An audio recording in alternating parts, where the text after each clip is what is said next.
Bueno, buenos días y muchas gracias por asistir a esta sesión híbrida, presencial desde el Palacio de la Bolsa de Madrid y por streaming, en la que vamos a presentar el último estudio publicado por el Instituto Español de Analistas Financieros y por la Fundación de Estudios Financieros, que se titula Reformas en el tratamiento fiscal del ahorro destinado a previsión social. También quiero agradecer a las personas que nos acompañan en este acto y que van a ser presentadas más adelante, y en especial al presidente de Inverco, Ángel Martínez Aldama, que va a realizar una intervención de clausura de este acto. Quiero dar un especial agradecimiento a Inverco en la figura de su presidente, que ha apoyado esta iniciativa con su patrocinio.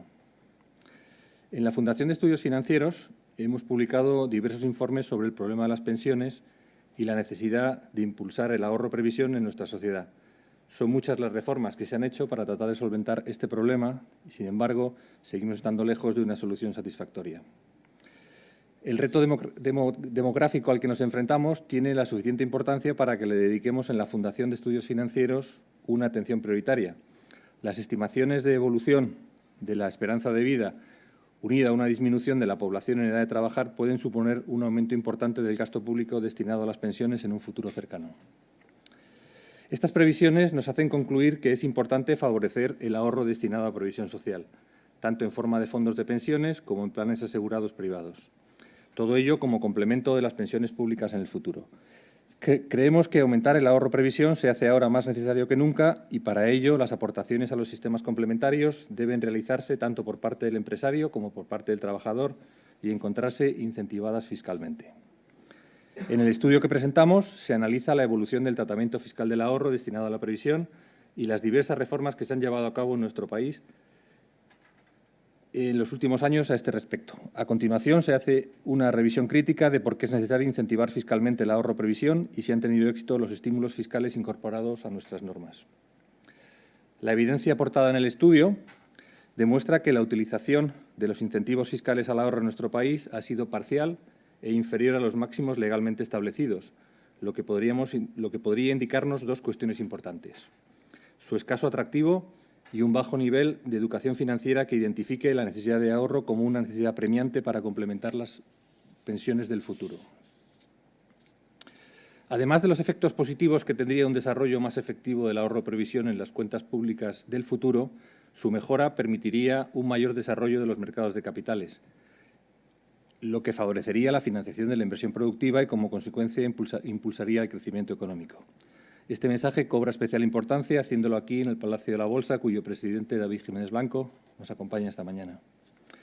El estudio que ahora nos va a presentar su autor aporta unas recomendaciones para actuar con diferentes medidas fiscales. También se hace una reflexión importante sobre la conveniencia de continuar mejorando el nivel de educación financiera del conjunto de la población para hacer un uso más amplio de los estímulos fiscales disponibles al ahorro-previsión. Quiero agradecer a Carlos Contreras, autor del estudio, por el excelente trabajo realizado y por su dedicación, esfuerzo y apoyo a esta iniciativa de la Fundación de Estudios Financieros. Permítanme que presente brevemente el autor del estudio. Carlos Contreras es Master in Science and Economics de la University of York, doctor en Economía por la Universidad Complutense de Madrid, profesor titular de Economía Aplicada de la Complutense de Madrid en excedencia, y ha publicado en numerosas revistas especializadas y es colaborador habitual del Instituto y de la Fundación de Estudios Financieros. También es vocal de la Junta Directiva del Instituto Español de Analistas Financieros. Desde la Fundación de Estudios Financieros esperamos que este estudio aporte sus reflexiones y conclusiones al debate sobre la necesidad de mejorar el ahorro-previsión y la necesidad de contar con un sistema fiscal que lo estimule. Tiene ahora la palabra Carlos Contreras, que va a hacer una breve presentación del informe y, a continuación, Inmaculada Domínguez presentará y moderará el debate con los insignes panelistas que hoy nos acompañan. Muchas gracias por su atención. Muchas gracias. Buenos días. Bien, yo creo que la primera pregunta que deberíamos hacernos es cómo es relevante es tener un buen nivel de provisión de ahorro de cara al futuro en la economía española. Y la respuesta es obvia. Es muy importante y es una gran baza para los policy makers del futuro tener este nivel de ahorro previsional por varios motivos. Primero, porque la población española entre 16 y 64 años podría caer en torno a 3,7 millones de personas de aquí a 2050. Al mismo tiempo, la esperanza de vida al nacer va a seguir subiendo, posiblemente más de 3 años. la población con más de 65 años podría subir 10 puntos porcentuales, del 20 al 30%, y además la tasa de dependencia podría subir pues del 30 al 53%. Como consecuencia de todo eso, el gasto público en pensiones se va a incrementar, y se va a incrementar pues, entre 4 y 6 puntos porcentuales de cara al futuro. De manera que parece bastante adecuado, y además eso ayudaría a las autoridades políticas del futuro pues reducir los comportamientos de usuario gratuito que se producen cuando el nivel de infraprovisión es bajo y en consecuencia se puede producir situaciones de pobreza después de la etapa laboral. También porque este tipo de ahorro necesita un estímulo porque al final es ilíquido por su propia naturaleza. También porque pueden servir los incentivos fiscales para empujar comportamientos que de alguna forma son buenos para el individuo, pero también para la sociedad. Y finalmente, porque impulsa la industria de gestión de activos, que es muy relevante para un país. De manera que los incentivos fiscales deberían ser estables en el tiempo y además deberían ser atractivos. ¿Se han cumplido estos dos rasgos en el caso español? Pues la respuesta es no. Desde el punto de vista de la estabilidad, lo que hemos visto es una permanente reforma de las normas, tanto afectando al IRPF como al impuesto de sociedades. De la perspectiva del impuesto de renta personal, pues se han producido en los últimos tiempos bajadas significativas en los límites de desgravación fiscal, luego veremos la magnitud. También se ha reducido la posibilidad la posibilidad para los mayores de 50 años de hacer aportaciones adicionales, así como se ha eliminado la posibilidad de combinar las aportaciones individuales a fondos de empleo, aunque las últimas dos normas presupuestarias han recuperado parcialmente esta posibilidad. Y también, eso desde el punto de vista de las aportaciones, y desde el punto de vista de las prestaciones, lo que ha ocurrido es que se ha eliminado un 5% de reducción en la base imponible como gasto deducible que existía inicialmente, y posteriormente se ha eliminado también de forma parcial la reducción, en este caso del 40% en los rescates de capital. Esto en cuanto a IRPF, pero en cuanto a impuestos de sociedades, lo que ha ocurrido es que ha desaparecido la posibilidad de deducir un 10% en la cuota por aportaciones de los empresarios a los fondos de empleo, y también se ha eliminado la no sujeción de estas aportaciones de la perspectiva de cotizaciones a la Seguridad Social. Y este es el escenario que hemos tenido. Para ver un poco la magnitud de estas reducciones en las aportaciones, pues vemos que antes de 2007 se podían deducir entre 10.000 euros y 12.500 euros en el caso de mayores de 50 años, y hoy en valor presente, en precios constantes, pues se sitúa por debajo de 1.200 euros. ¿De acuerdo? En ambos casos porque se ha eliminado esa discriminación positiva para los mayores. Bien, a esto, además de la reducción nominal, a esto se suma el impacto de la inflación, que no ha sido muy significativa durante este periodo de análisis, pero que parece que de cara al futuro puede serlo algo más. Y en consecuencia, bueno, pues la reducción está en torno al 90%. Bien, la cuestión es por qué se ha producido esto, y hay 4 argumentos que se han utilizado. En primer término, para reducir gastos fiscales y reducir el déficit público. Es verdad que los gastos fiscales para los haciendistas últimamente no es una cuestión que estén de moda, porque de alguna forma pues hace más compleja la administración del impuesto, es decir, que desde el punto de vista de la sencillez administrativa no parece que sea un buen criterio, y por otra parte pues erosionan las bases fiscales. Pero en el caso concreto de los incentivos fiscales al ahorro previsión, pues lo que ocurre es que estos incentivos solamente constituyen un cambio en el calendario del déficit, porque al final el Gobierno vuelve a recuperar la recaudación perdida, ¿no? El segundo argumento es por impulsar los planes de empleo. Los planes de empleo son muy importantes de cara al futuro en todos los países, en la economía española también, pero no existe una justificación económica clara de por qué romper la neutralidad como existía anteriormente, ¿no? Y por qué impulsar los planes de empleo, es decir, el segundo pilar a costa de las aportaciones voluntarias. El tercer y cuarto argumento, que es en los que me voy a detener con más con más profundidad son uno, que son incentivos para ricos y en consecuencia desde el punto de vista de la equidad son negativos, y el segundo lugar, que son incentivos ineficaces y en consecuencia ¿para qué mantenerlos? Bueno, esto es lo que vamos a tratar. Desde el punto de vista de las cuestiones de equidad,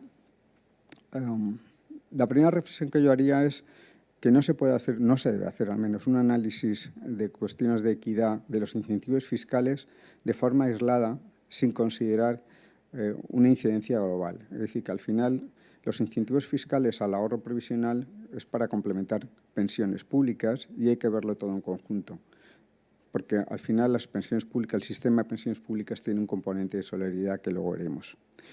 Y por otra parte, realmente, quizá lo realmente relevante son las cuestiones de equidad horizontal en esta cuestión. Bueno, respecto del análisis de incidencia global, solamente destacar una cuestión. Hay un componente muy relevante de solidaridad en las pensiones públicas, como refleja el hecho que existen pensiones mínimas y luego la relación entre entre base reguladora y pensión máxima pues no es completamente lineal. Y, de hecho, si vemos en el gráfico cuál ha sido la evolución de la diferencia entre la base máxima de cotización y la pensión máxima, pues en una década prácticamente se ha duplicado. Esto realmente es un componente de mayor progresividad del sistema. De manera que hay que considerarlo todo conjuntamente. Bien, por otra parte, se afirma que no se utilizan suficientemente los incentivos fiscales y que además quien los puede utilizar son esos tramos más altos de renta. Bueno, eso es verdad, las dos afirmaciones son correctas. Se utiliza una parte realmente pequeña de las posibilidades y quien más lo utiliza son las rentas más altas. Esto es obvio y además tiene una justificación por un efecto presupuestario. Realmente, cuando existe un consumo mínimo que hay que utilizar para subsistencia, pues el ahorro, digamos que es factible realizar, cambia según el tramo de renta, ¿no? Existe una conexión positiva entre posibilidad de ahorro y nivel de renta. Y esto implica que aunque una parte del ahorro provisional lo paga el gobierno, pues la otra parte se puede utilizar o no dependiendo de los niveles de renta. Esto es cierto, pero la cuestión es cómo de regresivos son los incentivos fiscales. En la metodología que he utilizado en el trabajo, utilizo dos enfoques. Primero, un enfoque individual en el que se analizan por diferentes niveles de renta cuáles son los beneficios en términos de tres parámetros: el ahorro de impuestos, la reducción en los tipos impositivos efectivos y la variación en la renta esperada disponible. El segundo enfoque es un enfoque social en el que hay que mirar cuál es una distribución de la renta social y cómo le afecta los incentivos fiscales a esta distribución de renta. Para eso utilizo 5 indicadores de desigualdad social. ¿Cuáles son los resultados? Bueno, de la perspectiva del enfoque individual, los resultados es que hay 3 factores que determinan cuál es el impacto sobre la equidad vertical. Y básicamente son el efecto combinado de la posibilidad de diferir el impuesto, cuál es la rentabilidad o la diferencia de rentabilidad entre las inversiones y la tasa de descuento. Por otra parte, cuál es la diferencia entre los tipos impositivos iniciales cuando se producen las aportaciones y el tipo impositivo final cuando se produce el rescate. Y finalmente, cuál es el gravamen de los rendimientos de los planes y seguros de ahorro, bien sea como rentas del trabajo, como ocurre en nuestro país, o como rendimientos de capital. El resultado es que, en términos de equidad vertical, cuando analizamos un efecto dinámico, consideramos además la incorporación de pensiones públicas, pues no es un impacto tan significativo, sobre todo si analizamos 2 tramos de renta, que son el tercero y el cuarto, el cuarto y el sexto, que es donde se produce mayor concentración de población. Así, por ejemplo, mirando cuál es el impacto del incentivo fiscal en valor presente de renta disponible, que es posiblemente el mejor indicador, pues el resultado es ambiguo. Depende básicamente de cuál sea la diferencia entre la rentabilidad de las inversiones de los fondos de inversión, de los fondos de pensiones en este caso, y la tasa de descuento, que de alguna forma vendría aproximado por la tasa líder de riesgo, ¿no? O sea que es bastante ambiguo, depende de esa evolución. Y mirando cuál es el impacto en los tipos impositivos efectivos o cómo bajan los tipos efectivos como consecuencia de los incentivos, pues tampoco existen diferencias significativas. Así que de esa perspectiva no parece que el impacto de la cuestión o el criterio de equidad vertical sea muy significativo. Si nos centramos en el enfoque social, pues he construido las curvas de Lorenz para comparar cuáles son los efectos que tiene diferentes medidas de política económica. En las curvas de Lorenz, cuando tenemos la pendiente de 45 grados, estamos mirando exactamente una distribución social completamente igualitaria, ¿de acuerdo? Y conforme nos alejamos, pues es menos igualitaria. En este caso, si miramos qué ocurre con una distribución social sin impuestos y sin pensiones, pues cuando introducimos los impuestos y las pensiones hay un acercamiento significativo, ¿de acuerdo? Es lo que vemos en el gráfico de la izquierda, pero luego cuando introducimos los incentivos fiscales, pues se produce una pequeña separación, pero es muy, muy leve, prácticamente inapreciable. De hecho, con las curvas de Lorenz se construye el índice de Gini. Si vemos el índice de Gini, pues vemos exactamente lo mismo. El impacto de reducción de la introducción del IRPF y las pensiones públicas pues reduce muy significativamente el índice de Gini, pero luego la introducción de los incentivos fiscales, en este caso con la ley de 2014 o la de 2020, pues sube, pero muy, muy ligeramente. Es decir, que en comparación no es significativo.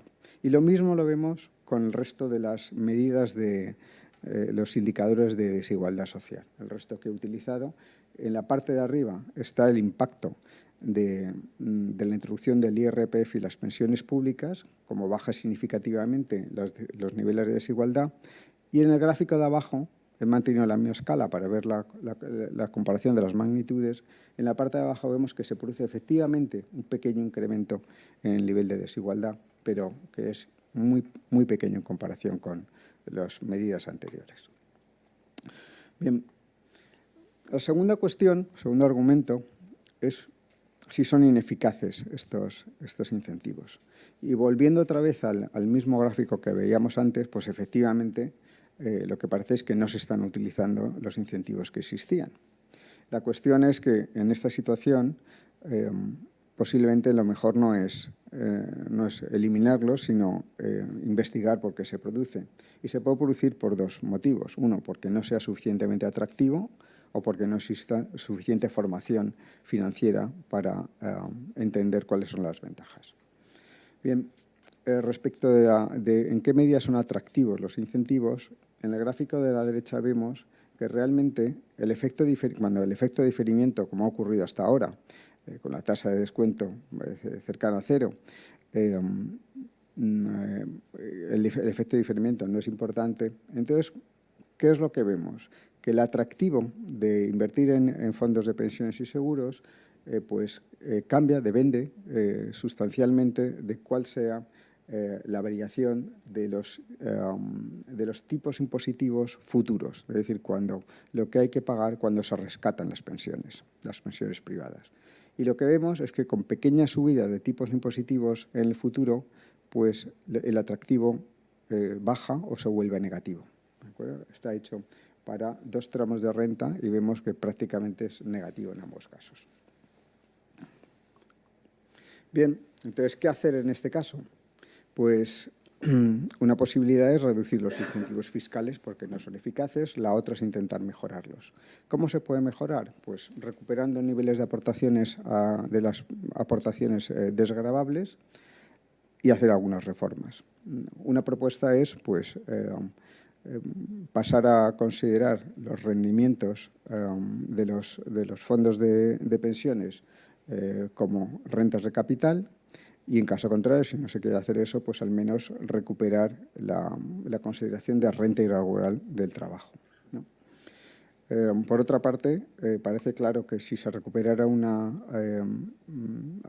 limitación discriminada positivamente para mayores de 50 años, también aumentaría el uso de los incentivos fiscales y, finalmente, reforzar el nivel de formación.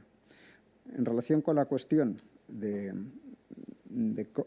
pasar a considerar los rendimientos de los planes de pensiones como rentas de capital y no como rentas del trabajo, si vemos el impacto que tendría, pues hay dos conclusiones. La primera es que efectivamente se produciría una mejora en la variación de la renta disponible, y la segunda conclusión es que, desde el punto de vista de equidad vertical, no habría una significativa diferencia. De manera que parece que es una medida que podría ser razonable. Y si vemos en qué medida sería eficaz volver a recuperar los límites discriminados por edades, subiendo la posibilidad de un límite ampliado, digamos, para mayores de 50 años, pues lo que vemos es que efectivamente es donde se concentra renta por encima de la media, y además donde el porcentaje asignado que se desea asignar a cobertura de jubilación es relevante. Es decir, que en principio cabría esperar que estas medidas fueran eficaces.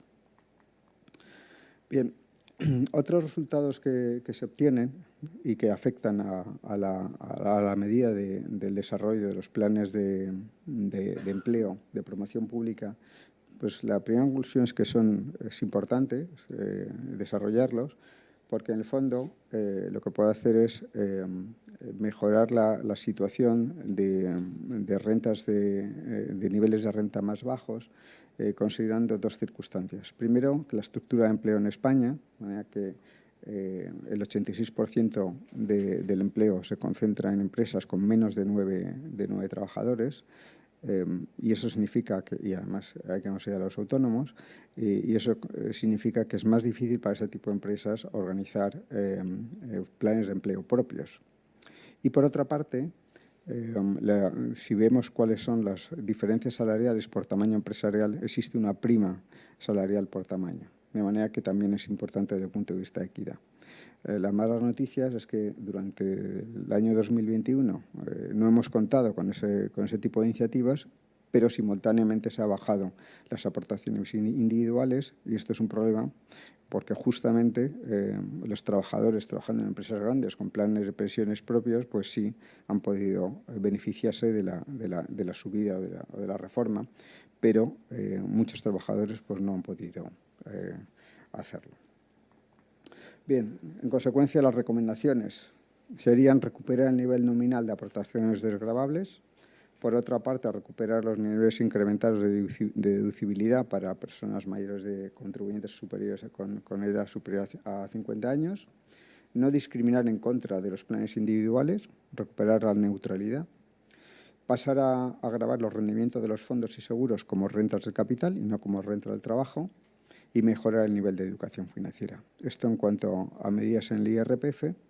Y en sociedades, pues recuperar la deducción en cuota de las aportaciones empresariales a fondos de empleo, y recuperar la no sujeción de las cotizaciones de la Seguridad Social en estas aportaciones. Y este sería el resumen del trabajo. Buenos días, soy Inmaculada Domínguez y tengo el honor de presentar y moderar la mesa de debate. En primer lugar, quiero agradecer al Instituto Español de Analistas Financieros la apuesta que hace por este tipo de trabajos y el que permite que se siga trabajando, debatiendo y analizando todo lo relativo a un tema tan importante como es la previsión, tanto pública en algunos casos como en este análisis la previsión privada. Quiero dar la enhorabuena a Carlos por el trabajo que debatiremos y analizaremos a continuación. En la mesa forman parte de ella Elisa Chuliá, profesora titular de Sociología de la UNED, es un referente en el ámbito del análisis sociológico de las pensiones, y dado que es una problemática tan compleja que no solo debe ser tratada desde el punto de vista económico, sino que también desde el sociológico, y ella es pues una de las mejores expertas a nivel nacional. También forma parte de esta mesa de debate José Antonio Erce, profesional y experto del mundo provisional y del mundo de la seguridad social, al que todos hemos leído y estudiado. Es un honor también para mí poder presentarle, es socio fundador de Loris. Y bueno, pues sin más voy a iniciar la mesa de debate. La idea es que iniciaré una serie de preguntas o cuestiones y pues vais respondiendo, si os parece, según el orden que mejor consideréis. Y también está abierta la posibilidad del chat para las personas que estén asistiendo al acto, si quieren realizar alguna pregunta o cuestión que responderemos posteriormente. Pues como les decía, es de agradecer el que se trabaje y se siga promoviendo este tipo de análisis, porque están absolutamente en el debate y son absolutamente necesarios, porque, como saben, los últimos cambios en la previsión social complementaria pues han sido quizás de los más duros que se han producido en los últimos años. Y pensando en positivo, yo quiero pensar que puede ser un buen momento para que se rediseñen, y ahora que están en el debate, todos intentemos aportar y de manera conjunta pensar realmente cómo se debe incentivar y cómo se debe ayudar a las pensiones, tanto públicas como privadas, porque al final pues van de la mano y por supuesto nos afectan a todos, ¿no? Entonces, la primera cuestión que yo quería plantear es sobre ese incentivo fiscal, si realmente consideráis que se debe mantener, que se debe incentivar, si realmente ese binomio de liquidez en la previsión y fiscalidad debe ser así. Y también quería plantearos el hecho de que ya no solamente el incentivo fiscal, sino la limitación en aportación. Se ha hablado mucho también de los modelos del País Vasco, de las entidades de previsión social complementaria. De hecho, ha sido una de las banderas o de las líneas para hacer los cambios que se han sucedido. Y yo llamo ahí la atención sobre el hecho de que las entidades de previsión social tienen un límite fiscal, pero no tienen un límite de aportación. No hay hay un límite de fiscalidad de deducción hasta 5.000 euros, que puede ir acompañado de la parte, o sea, el partícipe puede aportar hasta 1.500 al plan de pensiones y el resto a entidades de previsión social deducibles, pero por límite de aportación no existe. Mientras que cuando estamos hablando de los planes de pensiones sí nos encontramos con esa dualidad, esa limitación en la aportación y esa limitación en la fiscalidad. Y, por lo tanto, la cuestión es, ¿qué os parece que haya esa limitación conjunta, sobre todo cuando se ha recortado, pues como saben, en 2.000 euros en los presupuestos del 21 y en 1.500 en los presupuestos del 22, y no quiero pensar cuál va a ser la reducción o si va a seguir en escalada hasta el 2025, ¿no?, cuando ya de 500 a 500 desaparezcan, ¿no? Entonces, bueno, pues qué opinión. Y también en la pregunta quiero preguntarles no solo también por los planes de pensiones, también creo que debemos ampliar el foco y hablar de toda la previsión. Pues sí. Pues, Elisa. Bueno, pues en primer lugar, buenos días a todos y muchas gracias por la invitación a formar parte de esta mesa de debate. Gracias a la Fundación de Estudios Financieros por invitarme, y tengo que decir que el primer beneficio de esta participación es la lectura del informe, que tiene mucho interés y es muy accesible, incluso para gente que como yo no somos economistas. Hay una parte que resulta quizá un poquito más especializada, pero en general se puede comprender, se lee y se comprende muy bien el informe que ha preparado Carlos Contreras. Yo me he beneficiado mucho de él, así que le agradezco particularmente también a él que lo haya preparado, y a la Fundación de Estudios Financieros que lo haya publicado. A ver, yo suelo pensar, Inmaculada, más en cuestiones, yo me planteo más las cuestiones de viabilidad política y social de muchas de las recomendaciones que planteáis los economistas, ¿no? No soy economista y lo que me interesa es más el enfoque político y social, y sobre eso podemos hablar después. Seguramente quizá tiene más sentido hablar de, digamos, lo que son las cuestiones centrales sobre las que versa el informe, y José Antonio podrá decir más de eso, pero en general lo que yo veo desde la lógica del diseño de un sistema político de pensiones, lo que veo es que, bueno, de alguna manera, lo que se ha hecho en los últimos años, en los 2 últimos años, se puede decir, es tratar de superar el esquema de 3 pilares del Banco Mundial. Es decir, en España se ha optado por ir hacia un sistema bipilar, no bipolar, sino bipilar, ¿no? Prácticamente dejar extinguirse casi por inanición el tercer pilar. Es una apuesta que se ha hecho de una manera, a mi juicio, desde el punto de vista del debate público, injustificada, porque todo puede tener su justificación, pero necesitamos conocerla como sociedad y esto no se ha hecho. Entonces, se han tomado unas medidas que han sido, desde mi punto de vista, arbitrarias, porque no se han justificado públicamente. He de decir que estas medidas son más radicales, pero que se inscriben en una senda de cambios legislativos que Carlos Contreras expone muy bien, bastante arbitraria, es decir, cambios que no se han justificado nunca. ¿Por qué se han cambiado? ¿Por qué ha habido esos cambios legislativos prácticamente desde 1987, desde la regulación inicial de los planes de pensiones?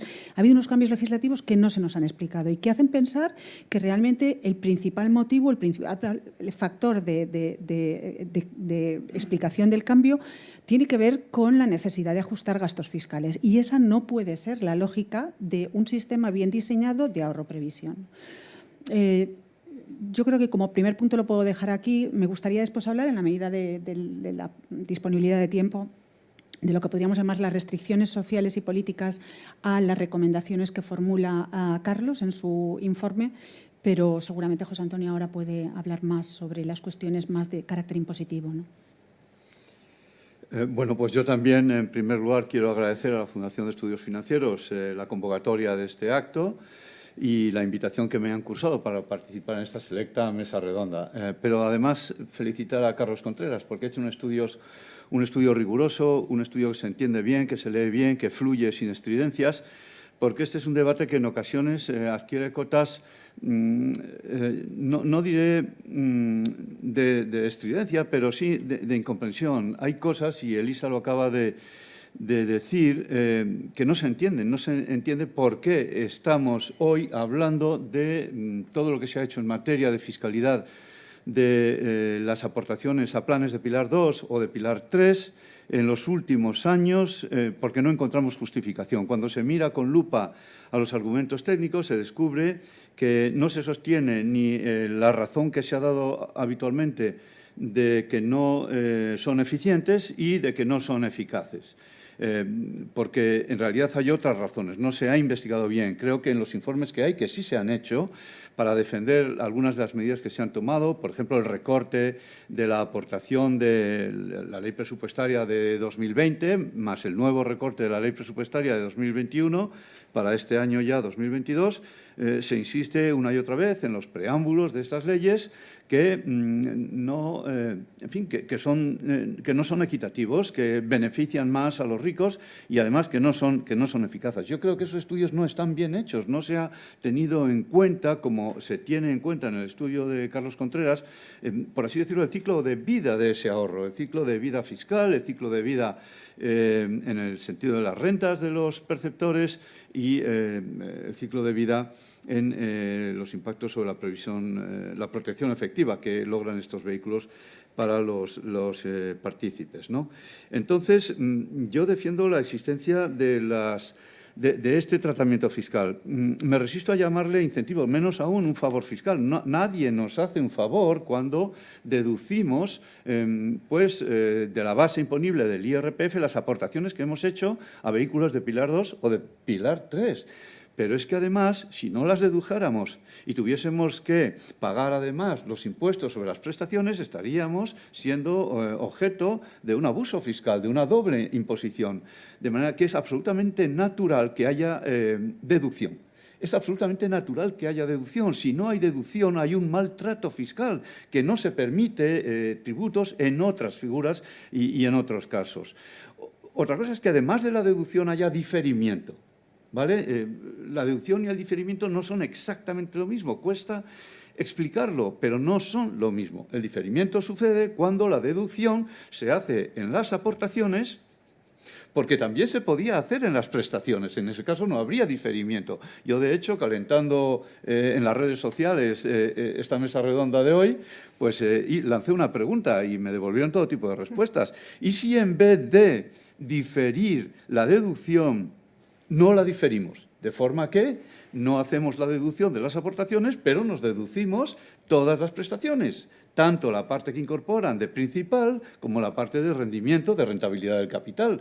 Porque es verdad, con el diferimiento, cuando llega el momento de sujetar a impuestos las prestaciones, la parte que incorporen de rendimientos no va al impuesto dual. Y esto lo destaca muy bien Carlos, no va al impuesto dual sobre la renta, no va al 19, el 20 o el 21% que nos corresponda según nuestra base imponible, sino que va al marginal de las rentas de trabajo, lo cual efectivamente es un rejón fiscal que venimos advirtiendo desde hace muchos años, pero que no. Y luego además hay otra cuestión, lo de las EPSVs que decías, Inmaculada, está muy bien, efectivamente. ¿Por qué, caramba, no podemos aportar más o por encima de la deducción cualquiera que ésta sea? ¿Por qué no podemos aportar por encima de los límites? Nada debería de impedirlo si ese es nuestro deseo. Y seguro que lo haríamos si en vez de ahorrar en ladrillos, ahorrásemos en nuestra jubilación. Porque los ladrillos no son tan buenos para la jubilación. Cuesta mucho digerirlos, ¿no? Liquidarlos en forma de flujos de renta y luego digerirlos. Es horriblemente caro. Entonces, no solamente apoyo esa cuestión, sino que, en el fondo, todo se reduce a ese principio de neutralidad, en el que Carlos Contreras insiste y en el que todos insistimos. Pero es que la neutralidad yo la extendería al máximo, y el máximo es preguntarse qué tratamiento fiscal tienen las cotizaciones a la Seguridad Social y las pensiones de la Seguridad Social. Porque tan previsión social es la pensión del Pilar 1 como la pensión del Pilar 2 o del Pilar 3, o de cualquier otro pilar que sea previsional. Todo lo previsional debería tener el mismo tratamiento fiscal. Repasemos qué le sucede a las cotizaciones a la Seguridad Social de empleadores y de empleados. Las de los empleadores son deducibles del impuesto de sociedades, íntegramente, sin límite, más que el que dice la Seguridad Social, que tiene la base máxima de cotización. Si no hubiese límite a la base de cotización, no habría límite a la deducibilidad de las cotizaciones empresariales del impuesto de sociedades. Y luego estas imputadas a los partícipes, más la aportación del partícipe, más la cotización hablo de las cotizaciones. Luego la cotización del empleado es también plena e íntegramente deducible de la base del impuesto sobre la renta de los trabajadores. De manera que las aportaciones a planes de pensiones, sean estos de Pilar 2, 3, 4 u octavo, deben de ser tan deducibles como las cotizaciones a la Seguridad Social. Y las prestaciones son sujetas a impuestos, como ya están sujetas a impuestos las pensiones de la Seguridad Social. Esto lo reivindico yo aquí, ahora, desde hace muchos años. Creo que mis colegas me entienden, pero en realidad cuesta verlo reflejado en los debates. La neutralidad hay que entenderla así, no como que los planes de Pilar 2 y de Pilar 3 tengan el mismo tratamiento, que faltaría más, sino que todos ellos tengan el mismo tratamiento que las cotizaciones y las pensiones de la Seguridad Social. Lo voy a dejar aquí, pero me importa mucho que esto quede claro, a ver si logramos primero entenderlo nosotros, nuestro sector, y después trasladárselo a la sociedad y, por supuesto, a los responsables políticos. Perfecto. Sí, quería comentar al hilo que comenta José Antonio, que ayer efectivamente encendió las redes sociales con una propuesta que sería pasar del sistema que tenemos en España, que sigue en muchos países, que es el sistema EET, de manera que están exentas las aportaciones, exentos los rendimientos y plusvalías que obtienen los vehículos de inversión y luego gravados las prestaciones, pues a un sistema que esté grabado. Él propone que sea... No lo propongo, lo lancé para provocar y veo que ha surtido efecto. Un sistema grabado, exento, ¿de acuerdo? Yo como realmente creo que la segunda E tiene que ser siempre exento, porque al final, en un país como España, en el que nos hemos cargado la eliminación de la doble imposición en el caso de vehículos, para cualquier cuestión, lo único que nos queda es para los fondos de pensiones y fondos de inversión que tributan impuestos sociales al 0 y al 1, pues salvo esto, todo lo demás, la doble imposición la estamos sufriendo en caso de acciones directas, etcétera. Pues en este caso, ayer analicé cuál sería el impacto de sustituir este sistema por el que comenta él, pero que sería TEE, ¿de acuerdo? Y aprovechando ya que tenía el modelo hecho, Y el impacto que tiene sobre la variación en la renta disponible en valor presente, pues sería aproximadamente de un 54% de incremento. Es decir, que es un sistema que sería muchísimo más atractivo. Encuentro un inconveniente, que es más de tipo sociológico, psicológico, y es que al final los incentivos fiscales les gusta mucho el pájaro en mano, que a todos nos gusta deducir cuanto antes, porque no somos capaces de aplicar una tasa de descuento que posiblemente sea razonable. Y en consecuencia, pues en palabras de Richard Thaler, pues esto es como una especie de nudge que nos empuja a hacer un comportamiento adecuado hoy. Y quizá con esto pues no lo tendríamos tanto. La segunda cuestión sobre el tema de equidad, yo creo que estamos prestando demasiada atención a la equidad vertical y muy poco a la equidad horizontal, que es la obvia, porque lo otro es discutible. Hay que mantener un principio de equidad vertical, por supuesto, la cuestión es una cuestión de grado. Pero en el caso de equidad horizontal no hay ninguna discusión.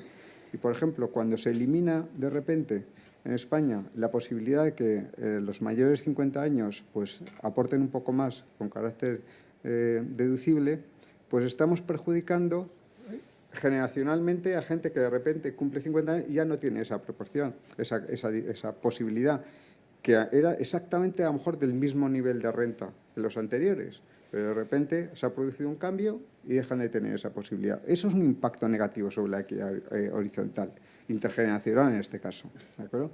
Y se presta muy poca atención a ello. Sí, no sé si quieres. Sí, puedo añadir algo con respecto a lo que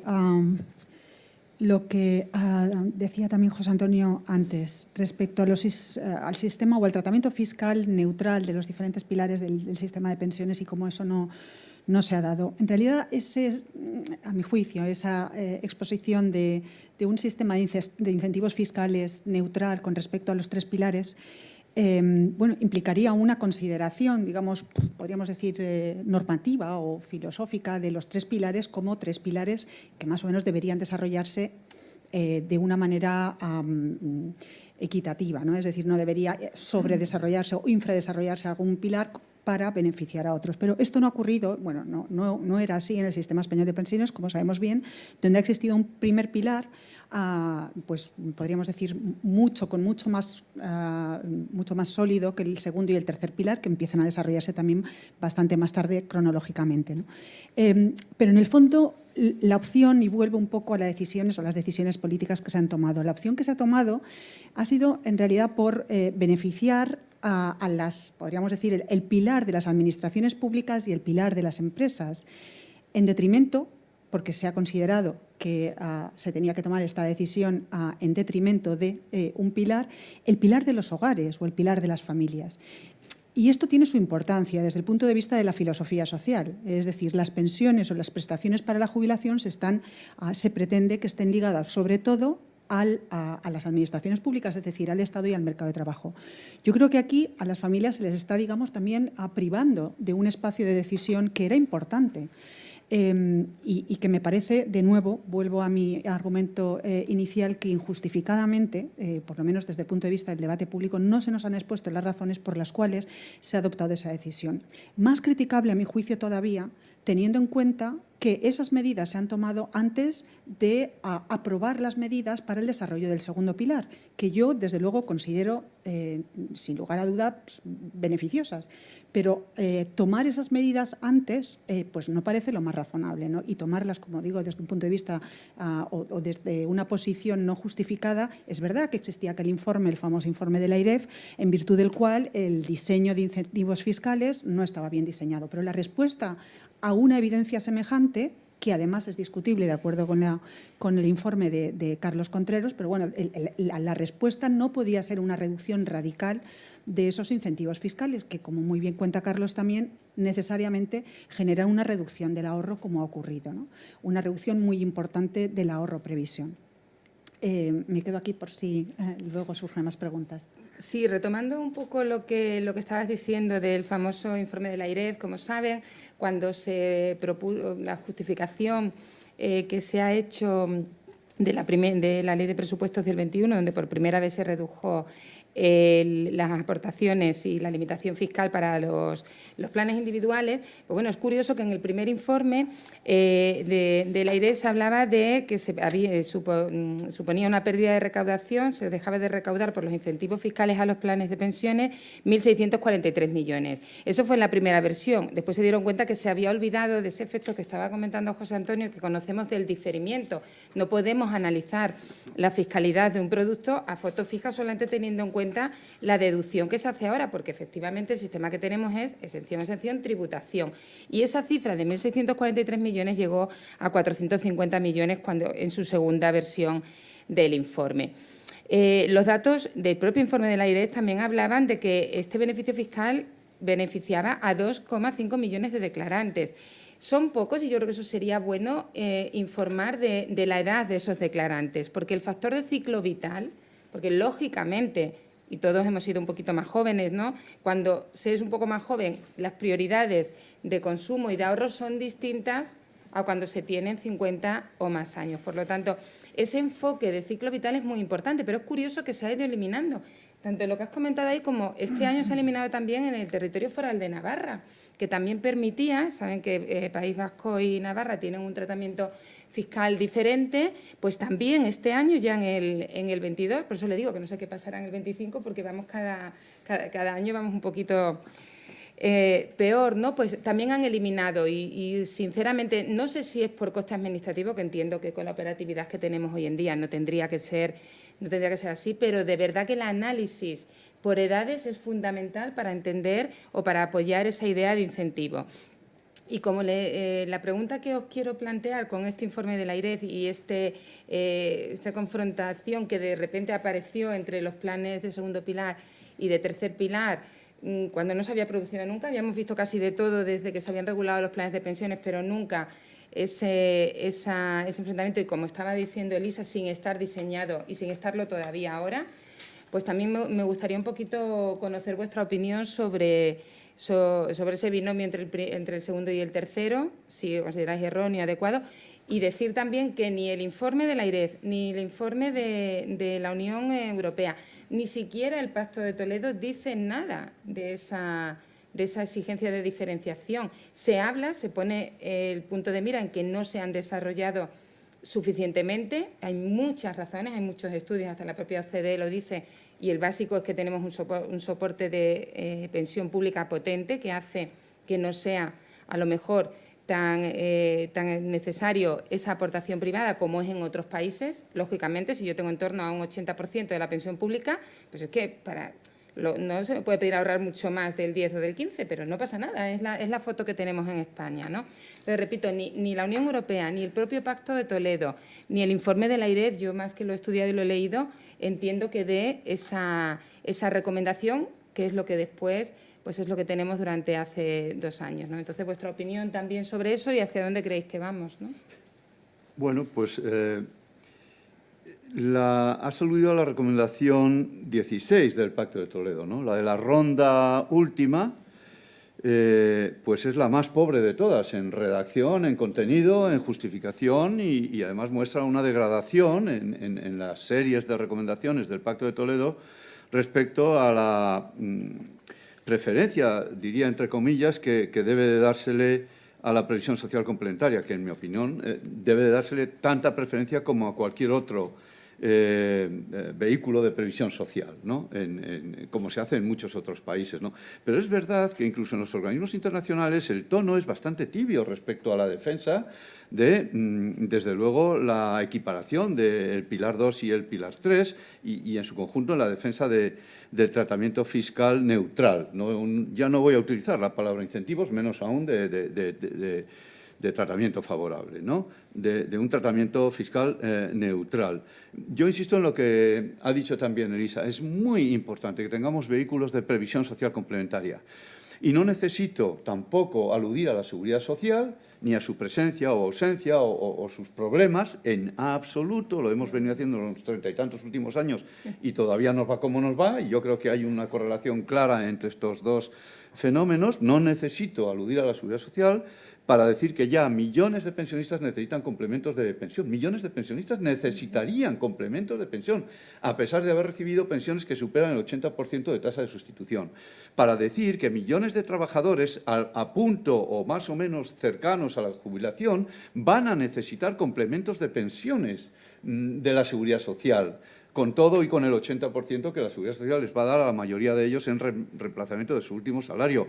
Y tenemos un sector que está asfixiado por estos tratamientos cada vez peores de la fiscalidad y que no está en condiciones de incluir a todo el mundo, hablo a todo el mundo, no solo a los 2 millones de partícipes de los planes de empleo, a los 7 otros millones de cuentas de partícipes que serán algunos millones, incluso menos de partícipes efectivos de vehículos individuales en el sistema de planes de pensiones y fondos de pensiones convencional, que luego están también los vehículos asegurados, que tienen unos millones también de titulares de esos contratos, ¿no?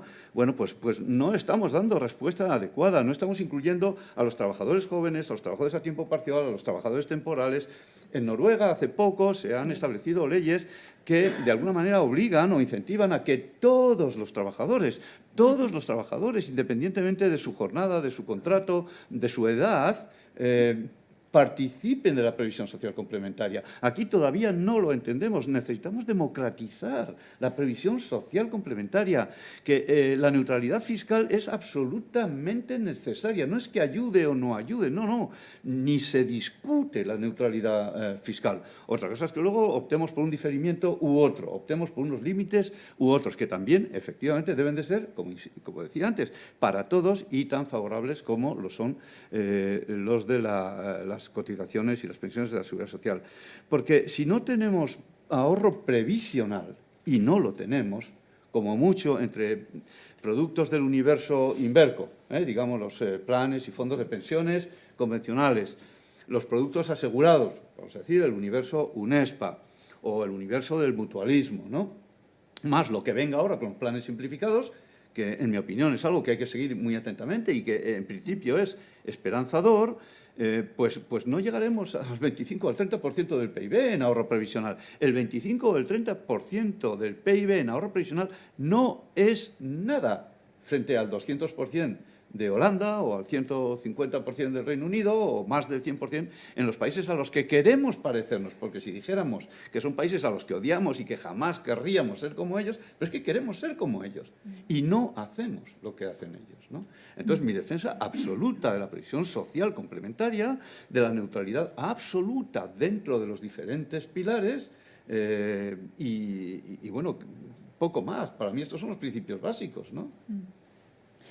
Sí, José Antonio ha suscitado una cuestión muy importante, la necesidad de ahorro previsional y la escasa disposición de la sociedad española también a ahorrar.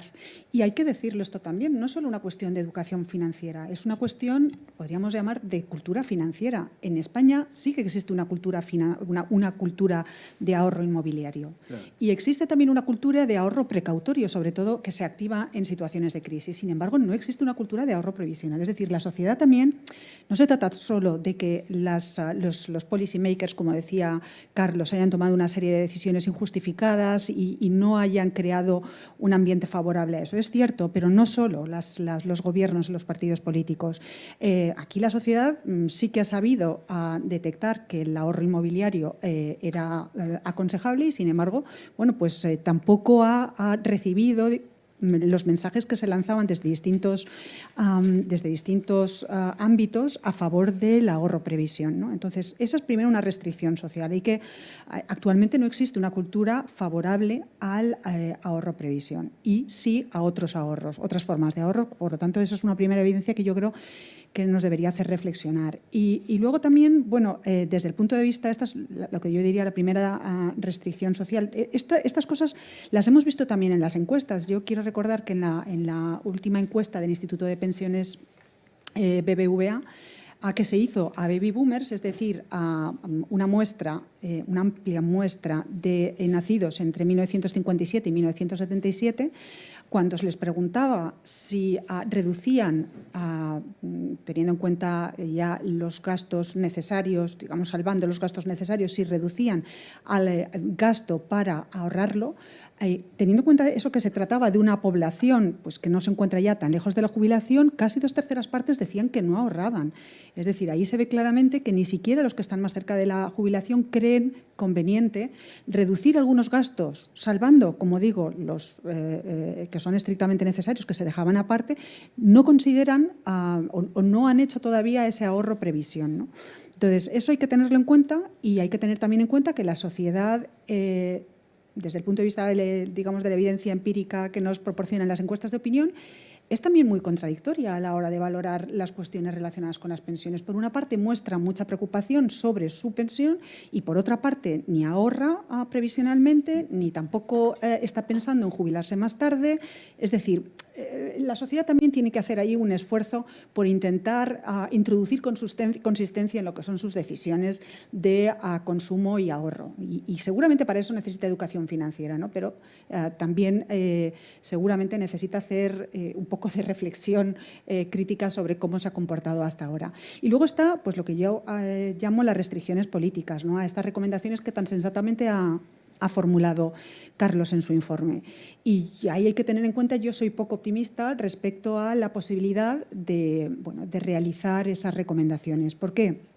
Porque es verdad que, que ese tratamiento fiscal neutral de las aportaciones a planes de pensiones debería verse como un diferimiento en el gravamen, ¿no? de esas aportaciones. Pero hay que tener en cuenta que los gobiernos, el horizonte de futuro de los gobiernos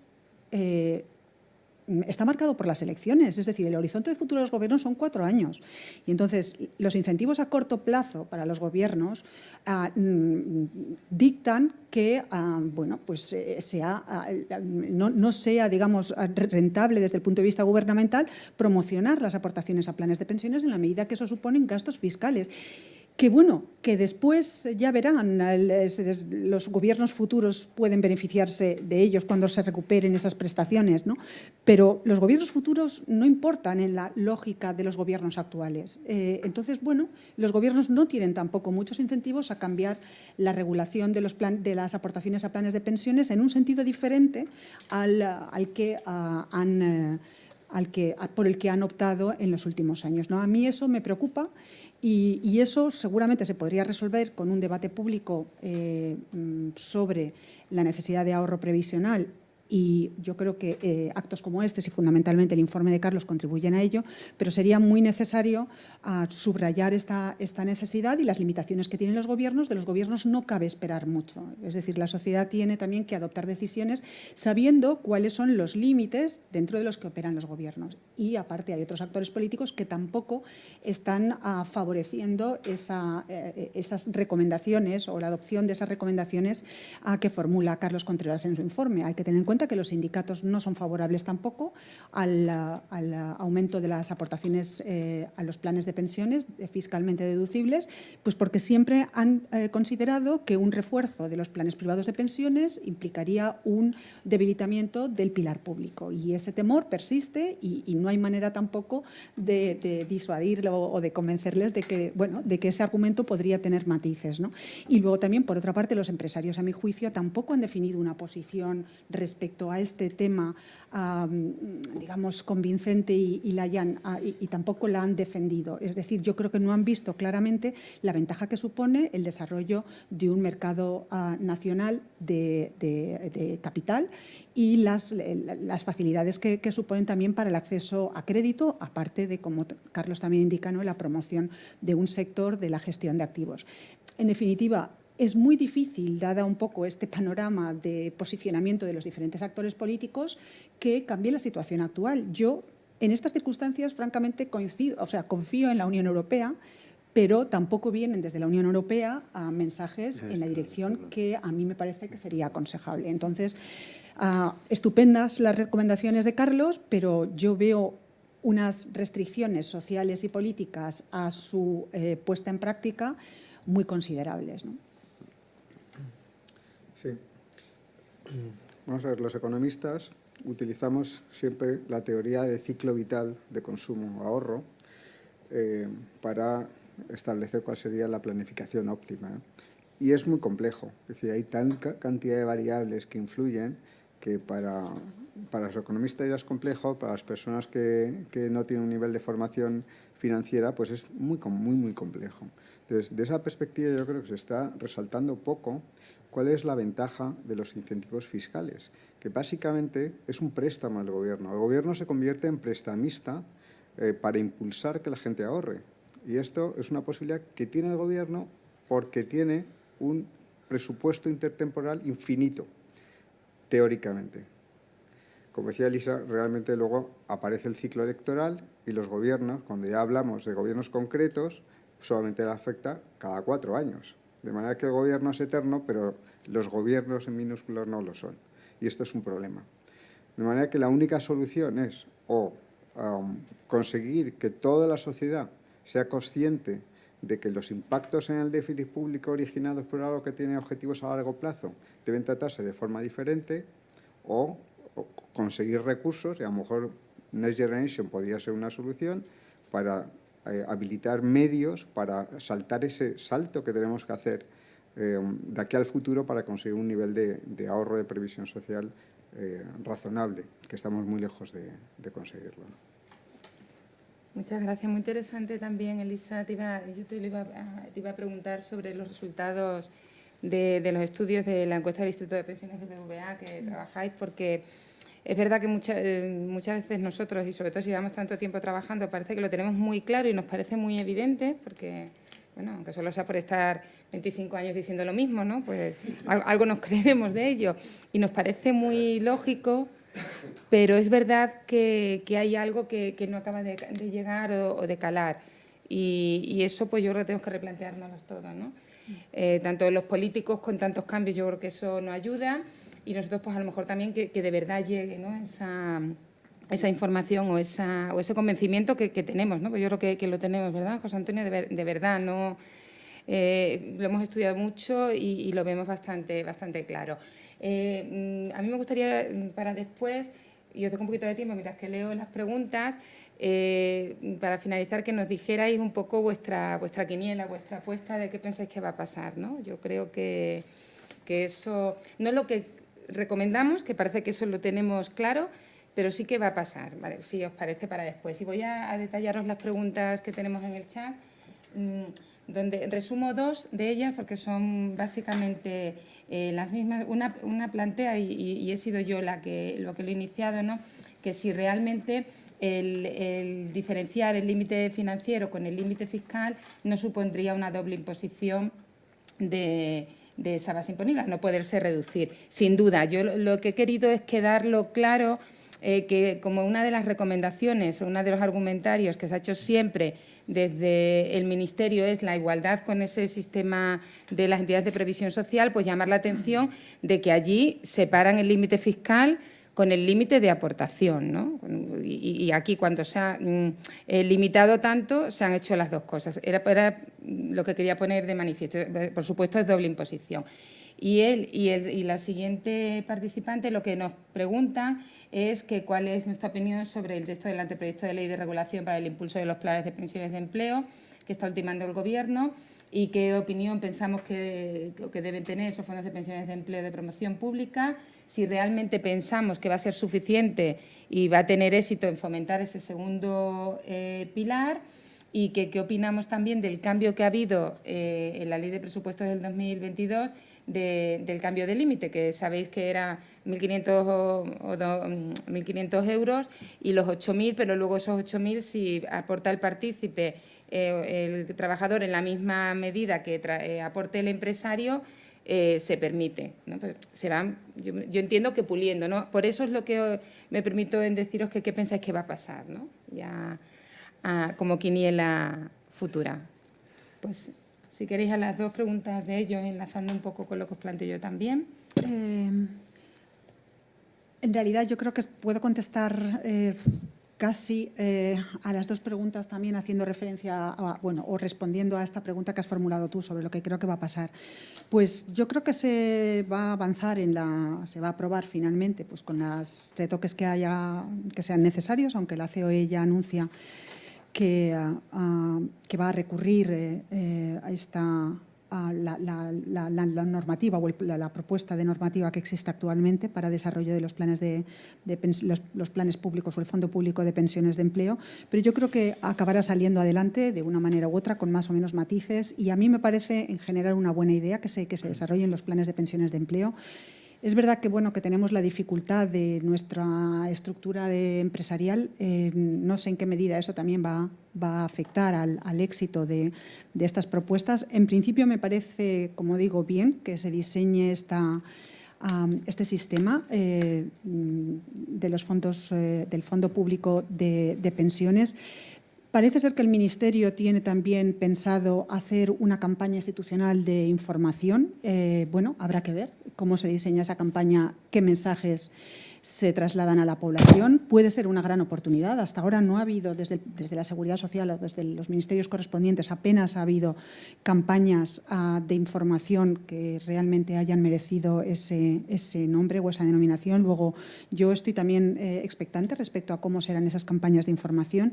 Y, en general, a mí me parece eso positivo. Como he dicho ya antes, lo que me parece un desacierto es haber empezado a adoptar estas decisiones que, como pronto, van a empezar a tener su reflejo real pues a finales de este año, en el mejor de los casos, haber empezado mucho a hacer esto, mucho después prácticamente 2 años después de recortar de una manera drástica e injustificada las aportaciones a los planes de pensiones de individuales. Y lo que creo es que aquí, en esta cuestión, cuestión relacionada con la deducibilidad fiscal de las aportaciones a los planes de pensiones individuales, se van a producir pocos cambios. Lo único que se me ocurre es que con un cambio de gobierno en el futuro, cuando ocurra, puede modificarse esto. Entiendo que modificarse a partir de ahora será complicado. ¿Por qué? Porque se ha bajado tanto el límite que se irá haciendo poco a poco, pero hasta recuperar los niveles, no ya de hace 10 años, como decía Carlos, sino casi de los años 80. Está muy por debajo de lo que se permitía aportar a los planes de pensiones privados, ¿no?, fiscalmente deducible. Luego se hará poco a poco, supongo, ese aumento. De tal manera que yo ahí no soy tampoco demasiado optimista. Básicamente creo que lo que habría que hacer fundamentalmente, y a mí me gustaría también que la Unión Europea insistiera en esto, es informar a la población, ¿no?, de la situación en la que se encuentran los problemas de sostenibilidad financiera del sistema público de pensiones. Lo que pasa es que desde los gobiernos en general se nos han estado negando continuamente estos problemas, y luego también hay que informar a la población individualmente de cuál es su situación respecto a las aportaciones realizadas a través de cotizaciones sociales a la Seguridad Social. ¿Qué es lo que hay allí y que, digamos, que cuándo tendría sentido, a lo mejor entonces, o hasta qué punto tendría sentido seguir cotizando, ¿no?, para que se pueda hacer una buena planificación individual de la jubilación? Es decir, sí, educación financiera, fundamentalmente. Para eso se necesita que el Estado, que las administraciones públicas informen a la población. Yo insisto mucho, desde hace muchos años, en que tienen que ser las administraciones públicas las que asuman en esto el protagonismo informativo. ¿Por qué? Porque las entidades financieras tratan de hacer su parte, pero la sociedad tiene cierta suspicacia hacia la información de las entidades financieras porque también, hay que reconocerlo, tienen sus intereses particulares, ¿no? Es verdad que durante mucho tiempo las entidades financieras se han ocupado fundamentalmente en este tema de desarrollar sus campañas en el último trimestre del año para captar fondos. Han cambiado su posición respecto a esto, están haciendo labores de educación financiera muy importantes, pero esto ha ocurrido en los últimos años, ¿no? Entonces, son las administraciones públicas las que se tienen que comprometer con información individual y social sobre el sistema de pensiones y sobre las pensiones, y en general sobre el esquema de previsión social que incluya esos 3 pilares. Yo creo que el sistema que diseñó en los años 90 el Banco Mundial era acertado, de 3 pilares. Podemos discutir sobre si algún pilar puede estar más desarrollado que los otros, pero creo que acabar con ese sistema tripilar e ir hacia un sistema bipilar no es lo más acertado. Bueno, yo creo que respecto del tema de los fondos de empleo va a salir, y yo creo que es bueno porque es importante que salga, pero es muy importante que salga con un consenso social. relevante, porque es mejor hacer las cosas un poquito más despacio, pero que calen y que sean aceptadas socialmente a precipitarse. Y en ese sentido, la cuestión es que para impulsar un sistema de fondos de empleo, alguien tiene que poner el dinero. Y lo tiene que poner o los empresarios, o los trabajadores, o ambos, o el gobierno, o los tres. Entonces, la cuestión es cómo se va a hacer. Y si no alcanzamos un consenso en eso, pues al final será un fracaso. De manera que a mí me gustan mucho los sistemas de adscripción automática, que de alguna forma implica que por defecto, todos los trabajadores participan del sistema. Ese sí, con un sistema de una opción de salida, ya que en cualquier momento puedan abandonar. Opción de salida que luego la experiencia empírica demuestra que en los países en donde se ha introducido pocos son los empleados que salen, porque realmente, bueno, primero porque procrastinan para entrar, pero procrastinan para salir también. De manera que es un sistema, desde el punto de vista psicológico, interesante, pero quizá convencer a los empresarios ahora, en esta situación, con subidas salariales, etcétera, que aporten dinero, va a ser complicado. Va a ser complicado porque los trabajadores también aporten dinero, y quizá el Gobierno ahí podía colaborar, y podía colaborar de dos formas, o bien con aportaciones directas, que ahí quizás se podían utilizar algún mecanismo de fondos europeos, o con incentivos fiscales, bien deducciones, gastos fiscales, bien deducciones y no sujeción a cuotas de seguridad social. Eso de la perspectiva de los fondos de empleo. Y por otra parte, respecto a la pregunta que se hacía en relación con la posibilidad de no limitar las aportaciones, aunque sí haya una limitación a la deducción fiscal, pues realmente la cuestión es, en un sistema en el que se trata o se graban los rendimientos como rendimiento del trabajo, pues la cuestión es, no, gracias, casi no lo voy a hacer, porque siempre van a estar por encima los tipos impositivos de la renta del trabajo, normalmente, que en un impuesto dual que los tipos de las rentas del capital. Así que, aunque no hubiera una limitación, entiendo que mucha gente diría, oye, pues casi mejor no lo meto en este tipo de vehículos, ¿no? Efectivamente, estas cuestiones son muy importantes y voy a empezar por la primera, justamente, ¿no? La doble imposición que apareja el aportar por encima del límite deducible es algo que los partícipes deben de tomar como decisión, muy conscientes de que, así como el Gobierno te hace un préstamo para que capitalices para la jubilación con la deducción, en el caso de que tú aportes por encima de la deducción, le estás haciendo un regalo al Gobierno, no un préstamo. El Gobierno nunca te va a devolver eso que te va a cobrar cuando lo recibas en forma de prestaciones. De manera que los asesores de los particulares que deseen hacer esto, si es que se les diera la opción, tendrían que empeñarse a fondo para demostrarles las cuentas de todo esto. Y Carlos acaba de ser muy elocuente a ese respecto, ¿no?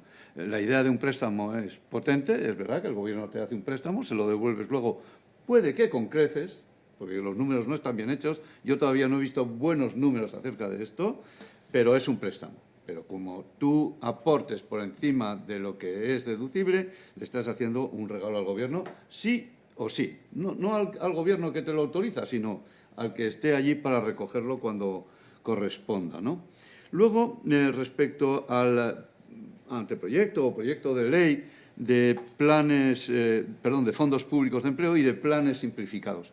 Es muy interesante. Además, ha cambiado mucho. Las sucesivas entregas de los borradores nos van viendo que hay sensibilidad en el Gobierno para captar, pues, las opiniones del sector y las opiniones de los expertos que ya se han ido volcando en los medios, ¿no? Yo creo que es muy bueno que el Gobierno promueva fondos. No va a promover planes. Hay una gran confusión entre el público general, por así decirlo, entre los no iniciados e incluso entre algunos de los iniciados acerca de esto. El Gobierno no va a promover planes, pero va a regular el que otros agentes promuevan unos nuevos planes, los planes simplificados, ¿vale?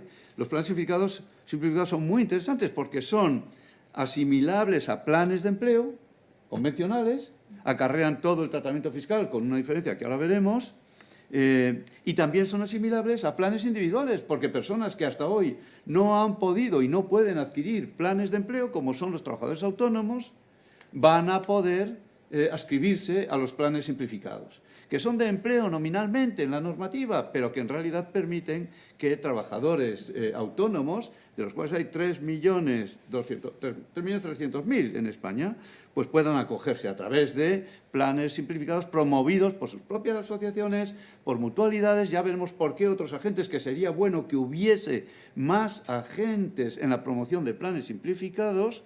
La normativa y los últimos borradores son más flexibles que los anteriores. Antes había que adscribirse obligatoriamente al fondo público si promueves un plan simplificado. Ahora no, esto está muy bien, pero los planes simplificados tienen un problema para los asalariados.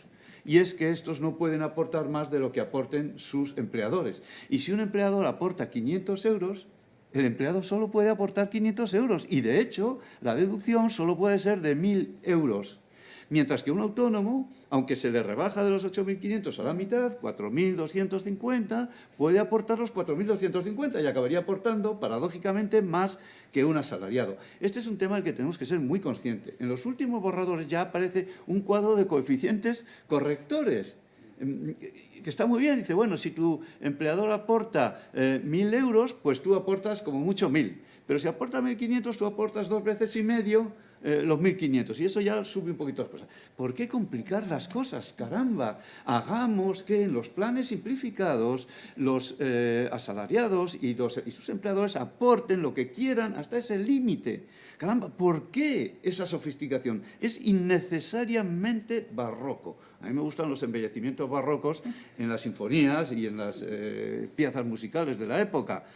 No hay diferencia entre el Miserere de Allegri con embellecimientos y sin embellecimientos, ¿no? Pero claro, eso, los embellecimientos barrocos en un proyecto de ley, la verdad es que son innecesarios y no hacen más que estorbar las cosas, ¿no? Y luego, yo creo que los vehículos de Pilar 3 existentes, de los cuales no se dice nada en el proyecto de ley de fondos públicos y planes simplificados, deberían de alguna forma de asimilarse. Porque es que si no vamos a seguir creando diferencias. Y hay una enorme cantidad de ahorro, hay millones de cuentas de partícipes, de planes personales, a mí me gusta llamarlos personales más que individuales, ¿no? Y en cualquier caso son institucionales, no son privados, ¿no? Esta maldad de lo privado y lo público. Bueno, pues los vehículos existentes de Pilar 3 necesitan una solución asimilable a lo que se está creando ahora, porque si no trazaremos nuevas divisorias. Pero sí, estoy totalmente de acuerdo, aplaudo, apoyo la regulación que viene de fondos públicos y de planes simplificados. Y respecto al futuro de la previsión social complementaria, pues hombre, yo creo que ahora la batalla, por decirlo con esta expresión, está en evitar que siga descendiendo el maltrato a los vehículos personales, ¿no? Y en la medida de lo posible que se revierta. Muchas gracias. ¿Hay alguna pregunta más? Pero estamos un poquito ya sin tiempo. Si acaso después, como tienen también nuestros correos electrónicos, si consideran, nos la pueden remitir y seguro que mis compañeros o yo misma les podremos contestar. Pues muchas gracias por el debate, muchas gracias por esa idea de futuro. Yo me fío muchísimo de lo que vosotros pensáis y yo creo que se está trabajando y es verdad si se están tantas versiones como está habiendo, ¿no? Al final esto es un poco como las series, ¿no? Ahora que todos hemos visto tantas series después de la pandemia, estamos en una temporada, en la segunda a ver si llegamos a la final con buen final. Pues ahora, para finalizar el acto, va a intervenir don Ángel Martínez Aldama, presidente de Inverco. Muchas gracias.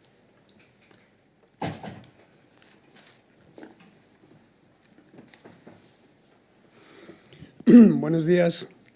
Quiero agradecer en primer lugar a la Fundación de Estudios Financieros y a su presidente Jorge Izaguirre por la invitación para clausurar este acto de presentación del estudio del profesor Carlos Contreras sobre reformas en el tratamiento fiscal de la previsión social, y aprovecho para felicitarle por su riguroso trabajo, cuyas conclusiones y recomendaciones comparto plenamente, y también a BME y a su presidente aquí presente, David Jiménez Blanco, por su hospitalidad.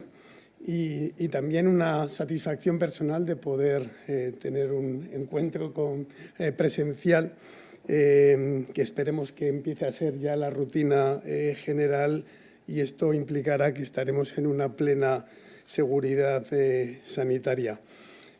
Como siempre pasa cuando uno interviene al final de un acto, y sobre todo cuando los que le preceden pues son insignes personas, pues es probable que yo tenga que ir tachando alguna de las ideas que tenía aquí, porque tanto Elisa, Inmaculada como José Antonio, pues, y por supuesto Carlos, el autor del estudio que nos trae aquí a este evento, pues ya han dicho muchas cosas y muy interesantes.